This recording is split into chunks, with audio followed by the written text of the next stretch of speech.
In the Sork area, you'll find these Archon nodes that allow you to convert all of your elemental damage to a specific element. You become a lightning Archon when you spend enough mana, after which all your skills will be converted to lightning, and you will do extra lightning damage as well. We have ones for cold and fire too, with different triggers. Hello and welcome, Exiles, to my plan to Leaguestarter an Archon Blood Mage. As you just saw in the opening clip, Jonathan was describing a new mechanic they're adding, which allows you to become an Archon of one of the three elements. He showcased Lightning, where you spend mana to then trigger the ability to get a buff that lasts for, I believe it was, I think a 15-second buff. It's a fairly long one. It requires spending 100% of your mana. You'll see when it triggers up here in the buff bar, 15 seconds, which is, in my mind, that's a fairly generous uptime, especially if you can continually re-trigger it. He didn't specify whether or not you can meet the 100% mana spend trigger again in the video. It's like they got kind of close to the point where they would have spent 100% of their mana, but not quite, and then the video cut, so we don't really know if it's something you can re-trigger again during the buff. But needless to say, it does have a trigger condition which isn't that difficult to meet. It's just spending some mana, and then you get this 15-second, very generous uptime buff of becoming a Lightning Archon. Now, personally, this excites me the most out of all the things we've seen. This, combined with infusions, I think could be a lot of fun, and quite frankly, this is what I want to lean into for the build. Now, I'm going to talk generically right now about why I think we can go with any one of these elements on a Blood Mage, and it's this shield right here. Late game is going to be a situation where we invest into some life scaling. You pair Wrathpith, life scaling, plus the Blood Mage Ascendancy, and you have a character that's crit capped with very generic damage scaling. This is one of my favorite items from PoE 1, and I'm so glad they brought it back in PoE 2 because it's really fun to build with, and you can make some pretty fun and flexible builds. Flexible builds being, let's say I initially say, I think Fireball looks good. And I say, I'm going to play Fireball. And I log and I play Fireball and realize I don't really like Fireball that much. Let me go swap into playing a Lightning skill. Ultimately, this damage scaling from this item will work on whether or not I'm playing a Lightning skill or a Fire skill. So I will only need to swap the specific gem level item scaling things. So for example, basically a wand. If I have a wand with +5 lightning, that will need to become a wand with +5 fire, so on and so forth. It will have very minimal requirements to change your gearing because most of your scaling should be generic in that you can swap between what type you want to go for. So that's what I'm excited about. As for the early game and progression of this character, they did not give us the new tree. Either they aren't done with it or they didn't have the data format picked out of how they want to share this on the website and whatnot. So we're going in pretty blind. And because of that, I want to give you guys a recommendation for what I believe is the safest way to approach something like this, which is go with something you know is going to work for sure. I know for a fact, based on my last league start, Essence Drain plus Contagion is just very, very smooth. So what I went ahead and did is yesterday I recorded it, or I did a live stream where I showcased doing a full run all the way up to Cruel Lab. I respec in Cruel Lab here around 3 hours into the run, 3:30 is what I think around the time I ended up with, where I had gotten a character all the way to level 34 and showcased a respec to Blood Mage. Now the reason I am talking about respecing at Cruel Lab is because I am not convinced that at normal lab, Blood Mage is necessarily going to feel great. I still think initially Blood Mage will feel a little bit like maybe rough on sustain. So I'm thinking swapping in Cruel Lab where you can get not only Leech, but maybe base crit, like 2 labs that go together and synergize with making your character feel better. I think that will be the play, or at least that's what's going on in my mind. So I have showcased here a Act 1 tree of what it should look like in Act 1 when you're going to kill Geonor, and then what your tree should expand out to, basically grabbing some of the DPS wheels here for Chaos, and then I'm going to explain the respec mechanic. So you'll see initially on this Act 2-3 progression tree, I have Lich spec'd. The reason for that is I believe the first and strongest lab you can do for an Essence Drain character if you want to have just a powerful, smooth progression up to Cruel Lab is actually going to be this node. Later on, or when they do the new patch, this node is getting changed. The important factor here is this node has a cost, quote unquote, which means if you run out of ES, you can no longer cast your skills. It's a very big brick until you get a sizable ES pool to consistently cast. So the thing is, you can't click this node until you know you're never going to run out of ES, or if you ran out of ES, your character's already dead, so to speak. But the thing is, they're changing it to a sacrifice, which means if you run out of ES, you can still cast. So it doesn't brick your ability to cast. So the idea here is if you have a little bit of ES on your character, most of the time you're going to have DPS on a boss because it's basically just a mechanics check of do I dodge the big hits? And then you'll have 30% more damage most of the time. Granted, when you run out of ES, it won't brick your ability to cast. So that's why I think this is now maybe the strongest first lab you can get of the 3 Witch Ascendancies.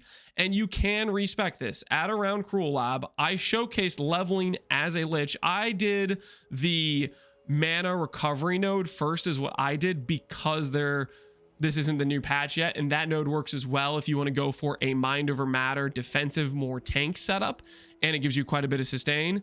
Or you can go the DPS setup, what I'm suggesting now. But then when you go to respec the lab, it costs around this, at this point in the character progression, it costs around 600 gold per passive point. Like if I hover these nodes right here, you'll see it's costing me 567. The ascendancy points cost 5x that. Ascendancy points are worth the weight of 5 passives, I believe.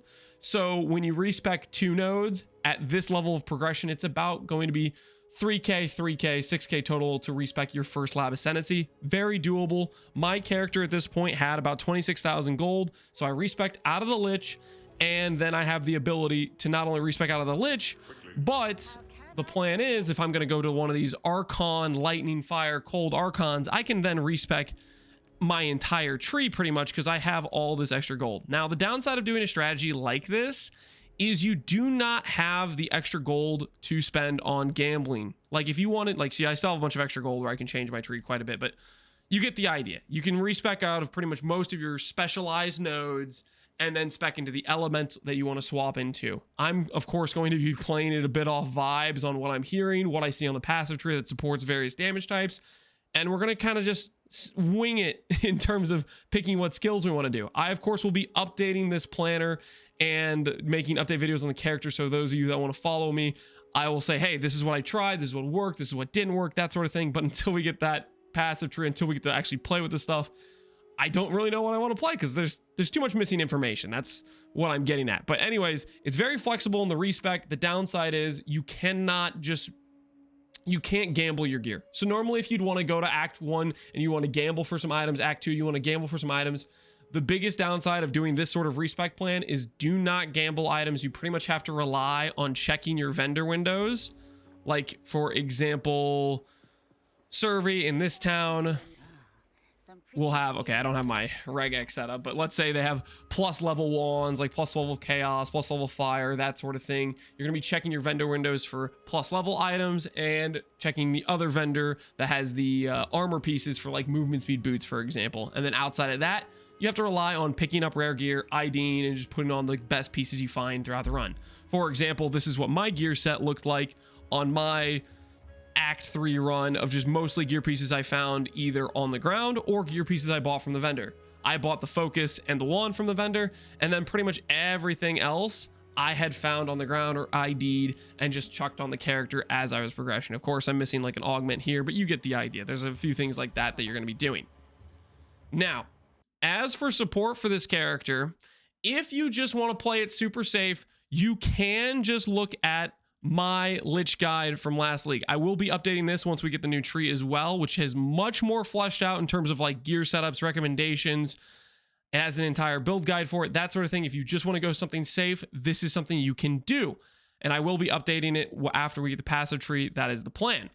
Now, if you want to risk it and follow me down a little bit of uncertain path and we don't know how bad the waters will be, this is the planner I will be working with, and I will also be updating a POB on it as well, which is going to be the Archon Blood Mage. The POB link will be here, and this will contain my, right now it contains my tree progression of roughly something I might go for, which this is just representing like, oh, let's say we went with lightning, here's some lightning nodes. Obviously the tree is going to have the Archon nodes up here, so we'd probably grab a wheel up here. depending on what skills we go for. You know, that's going to change the tree in some significant manners, but this is just giving you the rough idea of, hey, at Cruel Lab, that's when I'm going to try to respec Blood Mage, and I might end up with a non-viable character, or it might work. We will see. And then I will start gradually importing my current character as I make progression and start filling out more gear sets. That's sort of the idea. This is the starting point, but as you check each day, I will update this planner throughout the day and give you basically the progression of how I go about the character. That's the plan, at least. Now, as for the POB, you can also, this will also be linked below as well, or I'll have it linked in the planner. This has the same thing I'm talking about here, which is just these early tree specs of how you go about the campaign. I will say I've only done a few gear pieces just to showcase the priority stats, which is basically movement speed and gem levels. You want to look for +1 all spell or +1 projectile, and then +1 on focus and wand. These are your priority stats where it's worth to go to trade to probably buy damage upgrades if you can, or always checking your vendors. Outside of that, just filling in rares wherever you can with like life, attributes, res, just working with the items you find on the ground. Initially on League Start, that's kind of what you have to do. It's kind of the Wild West out there in terms of finding the gear that'll support your character, that sort of thing. Real quick, one thing I forgot to cover. This is something that I will be updating as well, and I think it's hopefully I think it's very helpful for people.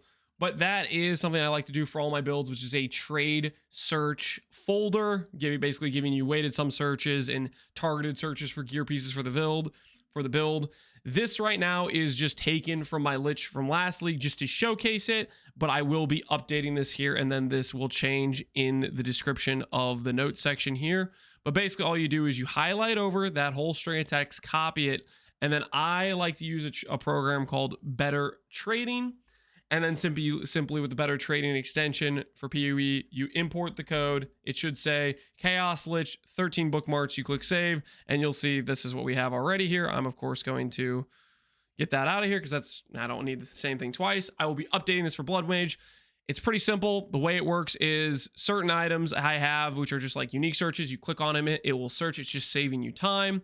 And then weighted sum searches are for rare items. This is where the most value is. Basically, I have attributed some sort of weighting to all the specific stats that are kind of useful for the character, and done some of like the background work to make you have a way to search for a fairly strong item, but also get it for the cheapest possible price. So for example, right now, this is a 460 weight item in my search that is going to cost you 1 exalt and is giving you +2 levels. If you wanted to up this and try to get a better item, like they say 700 weighting, you would just change the number here, and now there's a +3 one showing up for 1 exalt. So there's a lot of items that I guess are meeting this requirement. Obviously this is like super bloated standard league at this point, but you get the idea. Up the weighting, your item gets better and better based on the trade search information provided. I will be doing a fresh new one based on what I think stats are going to be priority for the Blood Mage, so it'll look different than this.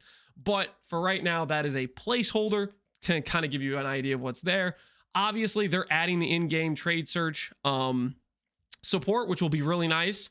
But for certain things, like searching for ideal rares for the build, I would definitely recommend using weighted sums like this, which would take you quite a bit of time to set up each time you want to search in the in-game trade. So this is just going to be available for that purpose. If you want it, that will be something I'm going to be working on as well, probably today on stream. If you want to see me do it, set up the weightings live and talk through my thought process of why I'm putting various weightings on things, stuff like that. Anyways, cutting back to the rest of the video. Okay, now, all that being said, I'm really pumped to kind of go in pseudo blind, and hopefully it works out well, but I'm going to stress, because we do not have the tree and we do not have the skills and we haven't got to test some of these things, there is inherent risk. So that's your warning. I can't promise you this is going to work because I can't pre-test it all. I think this will work, just like I thought Archmage Stormreaver is going to work in 0.1, just like I thought Essence Drain was going to work in 0.2. We've done decently on the last 2 patches, but we'll see how this one goes as well. And I hope you guys have a good time on your league start. So anyways, that's my league start plan for the 0.3 third edict patch. Hopefully you guys enjoy. Take care, Exiles. As always, thanks for watching. Peace out, guys.